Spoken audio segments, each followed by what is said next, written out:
Assam police ABUB বা APR যে civil defence বা VDP যিয়ে হওক যাৰ নাম আহি গ'ল তেওঁলোকলৈ এটা বেয়া খবৰ শুনাম যে এই ভিডিঅ'ৰ যোগেদি আপোনালোকলৈ এটা বেয়া খবৰ আৰু সেকেন্ড কাট আপ লিষ্টৰ বাবে মই গুড নিউজ এটা শুনাম দেই শুনক এতিয়া মোৰ এই ভিডিঅ'ৰ যোগেদি মই কেইটামান কথা কৈছোঁ সবচে প্ৰথম কেইটামান কথা ক'ম হা প্ৰথম কথাটো হৈছে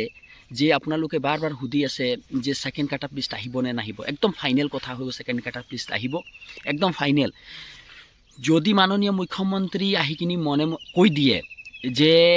আপোনালোকক মই সেকেন্ড কাট আপ লিষ্ট দিম বা যিটো ইউআৰ কেটেগৰীতকৈ বা ST প্লেনৰ কেটেগৰীৰ কাট আপটো যিটো হাই গৈছে সেই মই কিবা এটা নিকাশ কৰিছোঁ সেই প্ৰমাণ কৰি দিয়ে বা 1:5 ল'ৰা দিছিলোঁ বুলি তেওঁলোকৰ যিটো তালিকা আছে সেই প্ৰস্তুত কৰি দিয়ে তেনেহ'লে হাইকোৰ্ট নহ'ব আৰু কেনেবাকৈ যদি হাইকোৰ্টত কেছ যাব পৰা হ'ল লাগি গ'ল 17 তাৰিখে ল'ৰাবিলাকে কৈছে মানে হাইকোৰ্টলৈ যাম যদি হাইকোৰ্টত গুচি যায় একদম 100% 2000% গেৰেণ্টি ল'ব যদি সেকেন্ড লিষ্ট নাহিলে হাইকোৰ্টত যাব হাইকোৰ্টত গ'লে কেছ 23 মাৰ্চ তাৰিখে যিবিলাক আপোনালোকে কৈছিল 23 মাৰ্চ তাৰিখে তেওঁলোকক কি হ'ব মানে এক্সামটো পষ্টপন কৰি দিব একদম গেৰেণ্টি তুমি লিখি লোৱা 17 তাৰিখ কৰিব ন 18 19 তাৰিখে 20 তাৰিখলৈকে 21 তাৰিখলৈকে 22 তাৰিখ পাবই নালাগে 21 22 তাৰিখে কিবা এটা ৰিজাল্ট পাই যাবা আৰু লগে লগে এই কথাটো ফাইনেল হৈ যাব যে এই কথাটো ফাইনেল হৈ যাব যে APRৰ যিটো কাট আপটো আছিলে APRৰ যিটো কাট আপ আছিলে ST প্লেনতকৈ ST হিলৰ যিটো সেইটোতো 200% দিবই লাগিব সেইটো চৰকাৰক এইটো কমাবই লাগিব আৰু যিবিলাক ল'ৰা পোৱা নাই APRৰ সেই কাট আপটোতো তেওঁলোকক দেখুৱাবই লাগিব ইবাৰতকৈ যিটো ST প্লেনৰ কাট আপটো আছে সেই ST প্লেনৰ কাট আপটো কমাবই লাগিব সেইটো বাধ্য এক নম্বৰ কথা আৰু দুই নম্বৰ কথা যে ওপৰত যিবিলাক ভুল হৈছে সেই তথ্যবিলাক দিব লাগিব আৰু তৃতীয় সবতকৈ ডাঙৰ কথাটো হৈছে 1:5 কৰি ল'ৰা সেই তালিকাখন যি ধৰণে SSC GDA তালিকা মাৰে সেই তালিকাখন সেনেকা দেখুৱাব লাগিব নহ'লে হাইকোৰ্টত যি কেছটো হ'ব এনে সহজ কথা নহয় নহ'লে বহুত লং প্ৰচেছ চলিব চৰকাৰে যদি মানি যায় সহজে এক্সামটো হৈ যাব 1 মাহ 2 মাহৰ ভিতৰতে হৈ যাব আৰু যদি চৰকাৰে নামানে হাইকোৰ্টত কেছটো চলি থাকিব এক্সামটো পিছুৱাই গৈ থাকিব এটা একদম ফাইনেল কথা আৰু কোনো কথা নাই মই কৈছোঁ মোৰ কথাটো এইটো হয় না নহয় আৰু আপোনালোকে কৈ আছে আপুনি আমাৰ লগত আছে পিছত গছত উঠাই কিনি গুৰি কাটে সেইটো কথা নহয় বন্ধু সেইটো কথা নহয় মই প্ৰথম দিনৰ যিদিনা সেকেন্ড কাট আপ লিষ্ট আহিব বুলি 11টা 12টাৰ পৰাই মই আন্দোলন মানে ইয়াৰ লৈ কিনি মই কথা ক'বলৈ আৰম্ভণি কৰিছিলোঁ হয় নে নহয় তোমালোকে গৈ কিনি আমাৰ প্লে লিষ্ট কৈছোঁ আমাৰ ইউটিউব চেনেলটোত চাই ল'বা গৈ কিনি বিচাৰি ল'বা মোৰ হ'ব পাৰে মোৰ কম ছাবস্ক্ৰাইবাৰ আছে আৰু কম ছাবস্ক্ৰাইবাৰ আছে যাতে মই আপোনালোকক লৈ যিমান দূৰ পাব লাগে সিমান পাব পৰা নাই যে মানে মই বিশ্বাস কৰোঁ মই আপোনালোকৰ ছাপোৰ্টত থিয় হৈছোঁ যাতে মোক আপুনি ছাবস্ক্ৰাইব কৰে নকৰে সেইটো আপোনাৰ পাৰ্চনেল কথা মোক গালি দিয়ে নিদিয়ে আৰু মই এই কমেণ্টবিলাক ৰিপ্লাই কৰাও এৰি দিছোঁ চোৱা মোৰ কমেণ্টবিলাকত ৰিপ্লাই নাপাব 1-2টামান কাৰোবাৰ মই চাওঁ বেছি ইম্পৰ্টেণ্ট কথা আছে তেতিয়া মই ৰিপ্লাই কৰোঁ এটা কথা আৰু মই কেতিয়াও তোমালোকৰ পিছত আঁতৰি দি যায় বিধৰ নহওঁ আৰু দ্বিতীয়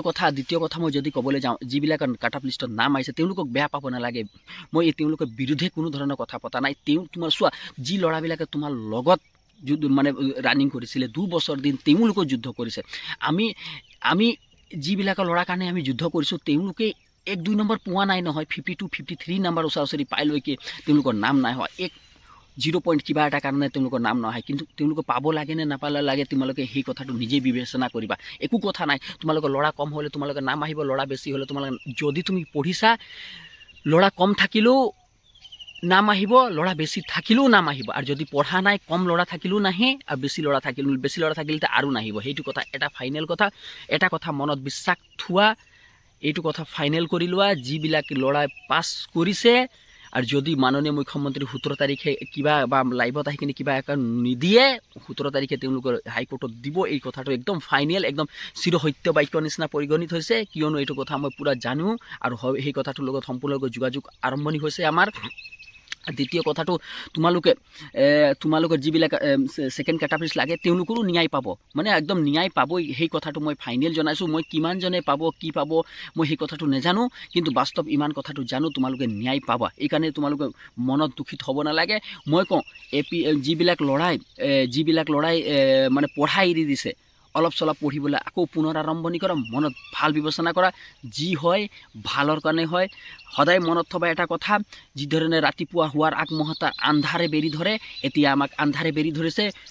বহুত জলদি আমাক পোহৰ হ'ব আৰু ৰাতিপুৱা হ'ব। এই কথা টেনশ্যন নল'বা, মই তোমালোকৰ লগত আছোঁ, সেই টেনশ্যন লয়। আৰু এটা কথা, বহুত ডাঙৰ কথা মই ক'বলৈ গৈছোঁ, মোক কি হৈছে, লাইভ ষ্ট্ৰীমবিলাক মোৰ বন্ধ হৈ গৈছে। মই ধৰিব পৰা নাই মোৰ কিয় হৈছে, বেলেগৰ ক্ষেত্ৰত তেনেকৈ দেখা পোৱা নাই, কিন্তু মোৰ ক্ষেত্ৰত হৈ গৈছে। লাইভ ষ্ট্ৰীম অট'মেটিকলি বন্ধ হৈ যায়, ঘপচে বন্ধ হৈ যায়, মাজত একো নচলে। লাইভ ষ্ট্ৰীমটো আমি যদি লগ দেখুৱাই দিয়ে কেতিয়াবা লাইভ ষ্ট্ৰীমেই অফ হৈ যায়। মানে অদ্ভুত ধৰণে, মই কৈছোঁ নহয় আপোনালোকক, মই জনাব নোৱাৰোঁ। আৰু কেইজনমান ল'ৰাই মোক জনাইছিলে, তেওঁলোক গ্ৰুপতো কিবা খেলি মেলি হৈ গৈছে। সেইটো হয়, এইটো সময়ছোৱাত একো নাই, তোমালোকে ভালকৈ থাকিবা। আৰু মই এটা কথা তোমালোকক জনাই দিওঁ, যিবিলাকে ল'ৰা গুৱাহাটী গৈ আছে, যিবিলাক ল'ৰা গুৱাহাটীত আছে বৰ্তমান সময় হাইকোৰ্টত, তেওঁলোকে প্ৰতিবাদ নকৰিবা। প্ৰতিবাদ কৰিলে তোমালোকৰ কেৰিয়াৰ ধ্বংস হ'ব। সেই কথাটো মই আগতে ক্লিয়াৰ কৰি দিছোঁ দেই। প্ৰতিবাদ কৰিব নালাগে। যদি মাননীয় মুখ্যমন্ত্ৰী ডাঙৰীয়া এপ্লিকেশ্যনটো দিছা, সেই এপ্লিকেশ্যনৰ অনুসৰি যদি কিবা এটা নকয়, তেনেহ'লে কাম কৰা, হাইকোৰ্টত গৈছা, আৰু ময়ো হাইকোৰ্টত লৈ সমৰ্থন আছোঁ, সেই কথা লৈ কোনো টেনশ্যন ল'বলৈ নাই। আৰু যিকেইটা সমৰ্থন কৰিছে,